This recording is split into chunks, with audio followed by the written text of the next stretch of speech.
Welcome to my channel. I'm Janet Yung, and in my channel I share about Feng Shui, Bazi, entrepreneurship as well as personal growth, especially in the areas of success, motivation and communication.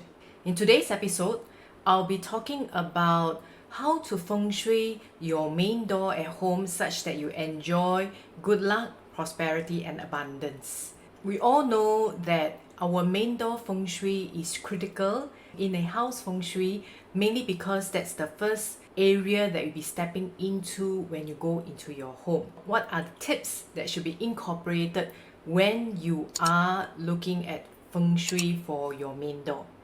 So today I'll be sharing 10 tips, and without further ado, let's move on to the next segment. Tip number 1. What we should be looking at is for the front door, whether is it when you're standing inside the front door looking out, or when you enter your home from the front door from outside looking in.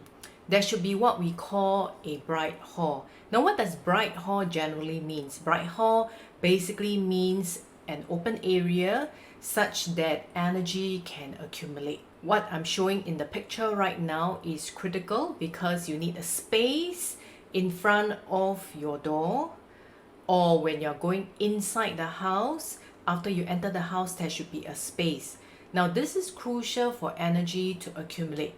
If we talk about Feng Shui, it's really about the flow of energy, or imagine water. When you have water flowing continuously without an area to capture the water like a basin, then water will just flow past you and will not generally be accumulated.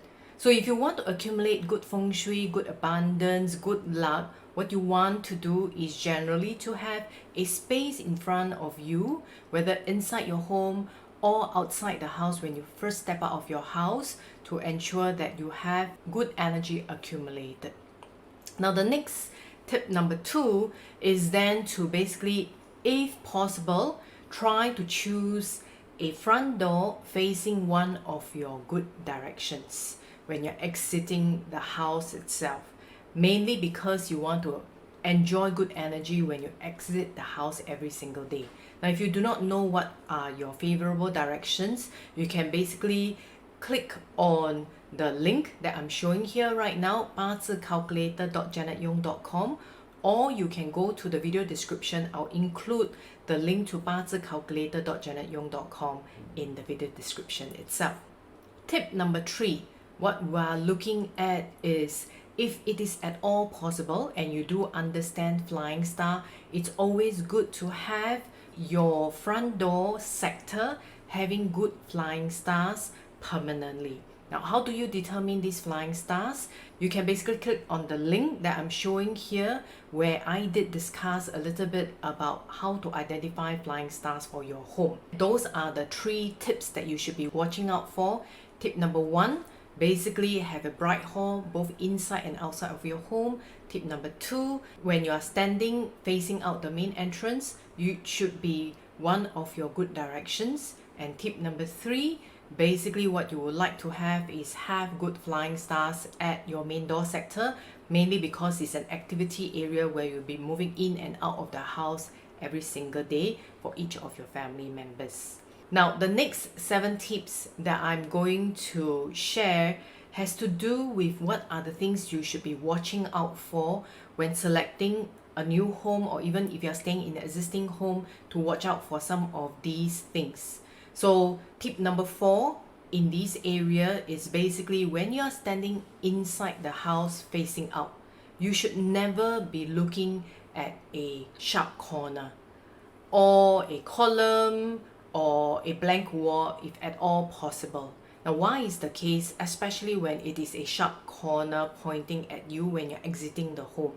Think of the energy flowing very fast moving. Now, when you're going out of your home and you have this particular sharp corner where energy is coming at you every single day very fast, what does it bring? It brings maybe obstacles when you're dealing with work, sometimes accidents. So these are what we call poison arrows that can cause issues when you are outside the home itself. Therefore, tip number 4 is basically to avoid poison arrows when you step out of your house. If not, then block it either with plants, with something such that you do not see the corner totally pointing at you. Tip number 5, then it's really about energy flowing too fast out of your house. Now, when I talked about tip number 1, we need to have basically a bright hall and energy accumulated at your front door. When we're looking at tip number 5, it's basically if your front door faces a staircase or a steep slope going down, then you are not able to accumulate energies as well, because whatever that's within your home spills right out. Correct? So in old days, what this means is wealth going out, spending too much of your money. So that's what it means generally. Now, tip number 6 then is the other way around. If you have energy entering your home and it's from the main door, in a short distance is direct to the window or the balcony, when energy, even if it accumulates at your front entrance area, when it enters your home and it's not allowed to settle down and go straight out of your window or your balcony, then you are also not able to have the energy circulate within your home, and therefore when there's good energies around, you're not able to accumulate those energies as well. So how do you overcome this? You can basically have either a partition but not too near, because you need to create space for that bright hall itself, or you can have furniture in between, plants in between, from the main door to the window or the living balcony door, in order to slow down energy such that it can circulate within your home.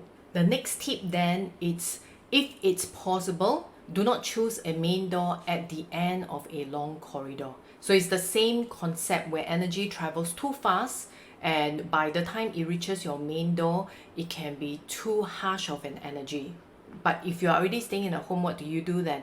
Similarly, if you can place broadleaf plants to basically slow down the energy into your home, that would be great. So what you're trying to do is, if you imagine tap water, when you turn it too fast, water flows down quickly, you hold water within your palm, what happens? It basically spurts out everywhere.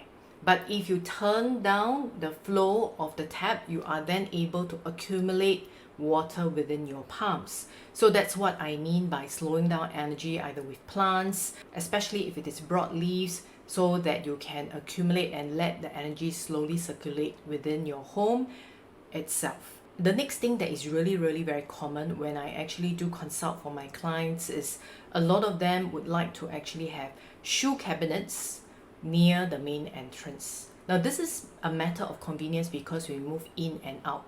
However, if you have a shoe cabinet that is so high that every day when you walk in and out of your home, the first thing that you see, especially if the shoe cabinet is not closed, is the shoe energy. And why is this bad? Well, the key is we walked everywhere with our shoes, including dirty, muddy grounds. We do not know what kind of dust or germs that we're picking up. So can you imagine if you open up your main door every day, going in or going out, and you are staring at shoe energy? How would it impact you? Of course, it's not going to be good for your health, right? So for a lot of clients, I would usually recommend that if they have shoes, please have it lower than waist level and ensure that it's closed all the time if you really have to have it near the main door. If not, if there's space, please do actually move away the shoe cabinet from the main door itself. Besides shoes, the other thing that you need to watch out for is really clutter around your main door area. So it's similar to the shoe energy. Going in and out of the house, if you see clutter, it does not give you clarity of mind. Therefore, whether you are coming into home to have a good rest or going out of the house, generally you will not have a good feeling, and the day may not necessarily run smoothly for you. And the last tip that I would like to share today, it's about mirrors.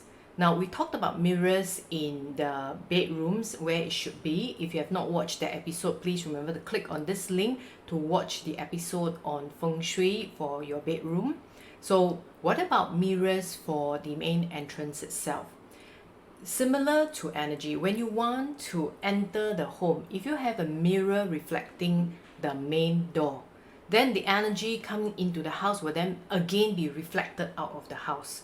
So most times, I would prefer not to have a mirror that is directly reflecting the main entrance door itself. Let me summarize the 7 other tips that I have shared with you besides the first 3 on what are the good things to observe. The 7 things to watch out for is number 1, watch out for poison arrows when exiting the front door. If not, ensure that you protect yourself against it.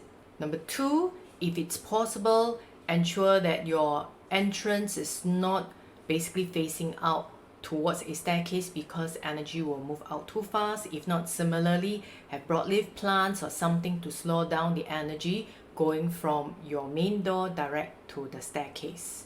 The third thing to watch out for is try not to have your main door direct at the end of a corridor. Same concept, energy will be moving too fast towards your main door. If not, you have to find a way to slow it down.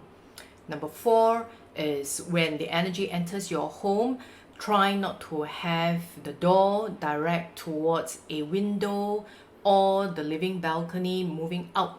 So energy again cannot accumulate within your home. It goes straight out of your home.